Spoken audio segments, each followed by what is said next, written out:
सवाल उठाएंगे। अच्छा, आप बताइए कि प्रेसिडेंट ऑफ भारत लिखना चाहिए या भारत की राष्ट्रपति लिखना चाहिए? अगर आपको लिखना था तो आपको लिखना चाहिए भारत की राष्ट्रपति। प्रेसिडेंट ऑफ भारत क्या है? मतलब कुछ भी करेंगे आप अपने राजनीतिक एजेंडा की पूर्ति के लिए। और दूसरी बात यह है कि यह कहीं ना कहीं बाबा साहब डॉक्टर भीमराव अंबेडकर का घोर अपमान है, क्योंकि बाबा साहब ने जो संविधान लिखा उसकी पहली धारा उन्होंने लिखी, India that is Bharat shall be union of states. और उसी संविधान के ऊपर मोदी जी ने शपथ ली है, उसी संविधान पर भाजपाइयों ने शपथ ली है। अब कह रहे हैं कि साहब ये गुलामी का प्रतीक है इंडिया, तो गुलामी का प्रतीक है तो पहले इस्तीफा दो। जिस संविधान पे आपने शपथ ली है पहले आप इस्तीफा दीजिए नैतिक जिम्मेदारी लेते हुए।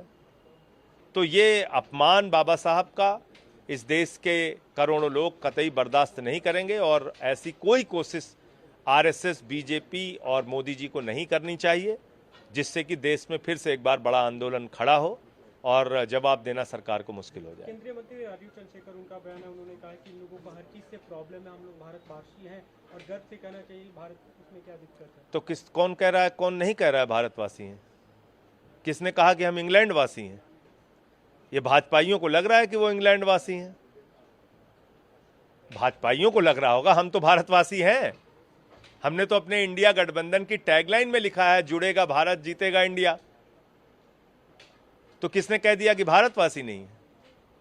लेकिन आप बाबा साहब के द्वारा लिखे गए संविधान को अगर बदलना चाहेंगे, उसमें दिया गया शब्द इंडिया उठा के आप बदलना चाहेंगे, तो उसके खिलाफ तो बोलेंगे हम। आप इस देश के करोड़ों दलितों का अपमान करेंगे। हम लोगों के रहते हुए आप बाबा साहब डॉक्टर भीमराव अंबेडकर के संविधान को बदल देंगे। हम लोगों के रहते हुए आप संविधान में बाबा साहब के संविधान को बदल देंगे, उनका अपमान करेंगे। ये तो नहीं होने देंगे। अभी संसद का सत्र शुरू होने वाला है कि आप लोग इस मुद्दे को उठाएंगे अगर भारत भारत का ही इस्तेमाल किया जाता है हर जगह? देखो, ऐसा है कि भारत से किसको परहेज है? हम तो कह रहे हैं कि इंडिया से परहेज क्यों कर रहे हो? जब हमारे संविधान निर्माता बाबा साहब ने लिख दिया इंडिया दैट इज भारत, उसको मानो ना। उसी संविधान पे अटल जी ने शपथ लिया है, तुमने शपथ लिया है, आडवाणी जी ने शपथ लिया है, तुम्हारे सांसदों ने शपथ लिया है। अब कह रहे हैं गुलामी का प्रतीक है, तो इंडिया साइनिंग का जो नारा दिया था अटल जी ने और आडवाणी जी ने, वो सब गुलामी के प्रतीक थे। बेफिजूल का तर्क चलाते हैं, इनके पास कोई काम नहीं है। नमस्कार, मैं हूं मानक गुप्ता।